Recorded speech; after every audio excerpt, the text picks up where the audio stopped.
নমস্কার বন্ধুরা, চিকেনের সলিড পিস এলে শুধুমাত্র পকোড়া কিংবা চিলি চিকেন এই হয় আমাদের রোজকার রান্না। কারণ সলিড পিস আমাদের বাড়িতে কেউই খেতে চায় না। তবে আজকে একটু অন্যরকমভাবে তৈরি করেছি, আপনাদের মনে হয় ভালো লাগবে। রুটি পরোটা দিয়ে রাত্রিরে কিন্তু তৈরি করে রাখতে পারেন। দেখুন, বেশ খানিকটা সলিড পিসকে ছোটো ছোটো টুকরো করে কেটে নিয়েছি। যেভাবে পকোড়ার জন্য কাটি ঠিক সেইভাবেই টুকরো করে নিয়েছি। এটাকে একটু ম্যারিনেট করে নেব। হাফ টিস্পুন দিয়ে দিলাম গোলমরিচের গুঁড়ো, দিয়ে দেবো স্বাদ মতো লবণ, ওই হাফ চা চামচের মতো লবণ অ্যাড করে দেব 1 চা চামচ সয়া সস। এবার এই উপকরণগুলোকে একসাথে ভালো করে মাখিয়ে নেব। চিকেনের পিসগুলোকে ভালো করে এই সমস্ত কিছুকে দিয়ে মাখিয়ে নিচ্ছি। মাখিয়ে রেখে দেব 5-7 মিনিট। খুব বেশিক্ষণ সময় লাগবে না, 5 মিনিট মতো রাখলেই যথেষ্ট।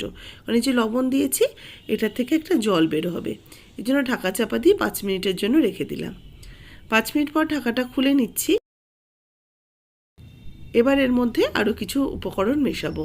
প্রথমেই দেবো একটু পাতিলেবুর রস, একটা পাতিলেবুর অর্ধেক রস বার করে দিয়ে দিলাম। এর সাথে দিয়ে দেবো ময়দা বা কর্নফ্লাওয়ার, আপনাদের কাছে যেটা হাতের কাছে থাকবে সেটাই দেবেন। আমি এখানে একটু ময়দা দিয়ে দিচ্ছি। দিয়ে এই 1 চামচের মতো, 1 টেবিল চামচের মতো ময়দা দিলাম। এবার এই ময়দা দিয়ে ভালো করে এটা মাখিয়ে নেব। আচ্ছা, এর থেকে বলে রাখি, আমি যে ফার্স্ট ম্যারিনেশনটা করলাম তাতে যে লবণ মাখিয়ে রেখেছিলাম তাতে একটু জল বের হয়েছিল, এটা কিন্তু আমি ফেলে দিয়েছি। ফেলে দিয়ে এবার আমি লেবুর রস আর ময়দাটা অ্যাড করলাম। দিয়ে ভালো করে ময়দাটাকে একটু টাইট করে মেখে নিতে হবে। খুব বেশি একটা ময়দার কোটিংও থাকবে না, আবার খুব যে পাতলা হবে তাও না, বা জলে হবে সেরকমও না, একটু টাইট করে মাখাটা হবে। এবার একটা ফ্রাইং প্যানের মধ্যে কিছুটা তেল দিয়ে দিলাম। ডিপ ফ্রাই করব না, তার জন্য আমি 2-3 চামচের মতো তেল দিয়ে দিলাম, অবশ্যই হোয়াইট অয়েল। এবার একটা একটা করে এই চিকেনের পিসগুলোকে আমি সাজিয়ে দিচ্ছি। এমনভাবে দেব যেটা সবকটা যেন এই কড়াইয়ের মধ্যে লেগে থাকে, কোনো একটার গায়ে একটা যেন না থাকে। চিকেনের পিসগুলো এদিকে দিয়ে দিচ্ছি। এবার আস্তে আস্তে এগুলো ভাজা হবে। মিডিয়াম আঁচে রেখে এটাকে ভাজতে দেব, খুব হাই হিটে ভাজার প্রয়োজন নেই। ততক্ষণই দেখুন, একটা মিক্সিং জারের মধ্যে একটা পেঁয়াজ, একটা বড় সাইজের পেঁয়াজের অর্ধেক নিয়েছি, 3-4 কোয়া রসুন আর 1 ইঞ্চি আদা, 2টো কাঁচা লঙ্কাকে পেস্ট করে নেব। মশলাটা এদিকে বেটে রেখে দিয়েছি। আর এদিকে দেখুন, একটা সাইড যখন হয়ে যাবে একটু উল্টে দিচ্ছি, উল্টে অপর সাইডটাও চিকেনের একটু ভাজতে দেব।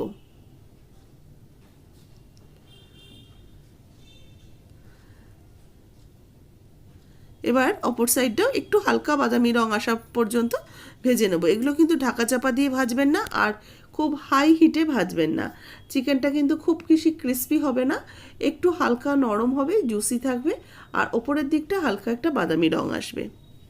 এরকম করে মিনিট 5-7 আমি চিকেনটাকে ভেজে নিয়েছি।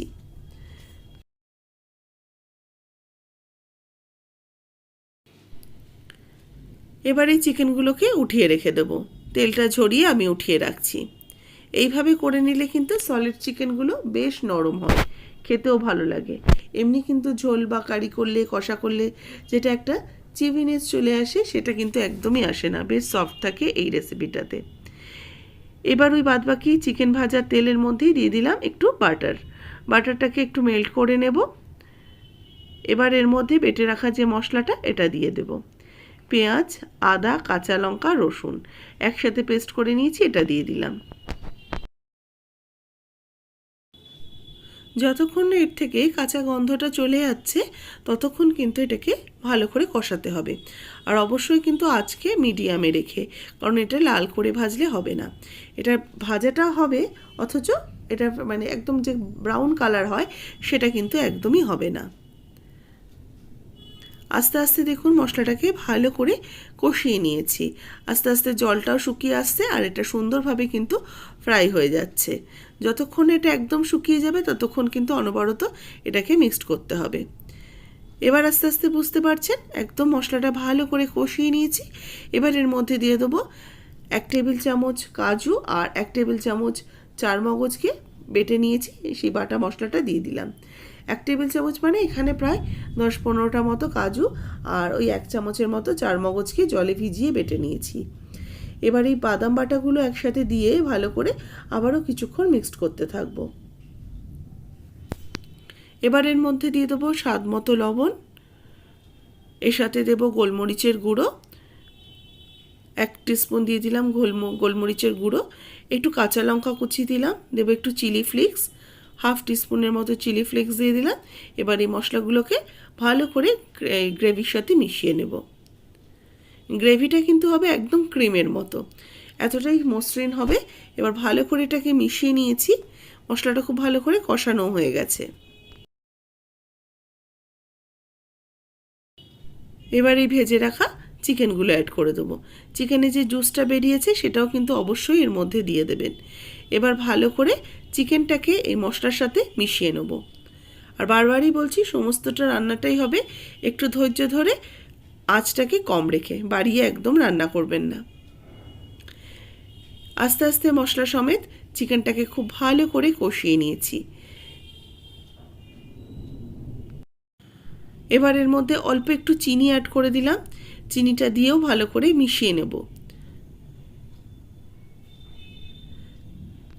চিনিটা কিন্তু স্বাদের ব্যালেন্সের জন্য অল্প একটু চিনি অ্যাড করলাম। এবার এর মধ্যে দিয়ে দিচ্ছি 1/2 কাপ দুধ। এবার এই দুধটা দিয়ে ভালো করে মিশিয়ে নেব। দুধটা দেওয়ার পরে একদম ক্রিমের মতো কিন্তু এটা গ্রেভিটা তৈরি হয়ে যাবে। এবার এটাকে একটু ফুটতে দেবো ঢাকা দিয়ে। আস্তে আস্তে চিকেনটাও সেদ্ধ হবে, গ্রেভিটাও ঘন হয়ে আসবে। মিনিট 5 ঢাকা দিয়ে রেখে দিয়েছিলাম, তেলটা ওপরে ভেসে উঠেছে, চিকেনটাও কিন্তু বেশ সুন্দরভাবে সেদ্ধ হয়ে গেছে। এবার দেখুন, এবার চিকেনটা বেশ সেদ্ধ হয়ে গেছে কিনা একটু চেক করে দেখিয়ে দিচ্ছি। চিকেন কিন্তু খুব সুন্দরভাবে সেদ্ধ হয়ে গেছে। একটু ভালো করে এটাকে মিক্সড করে নেব।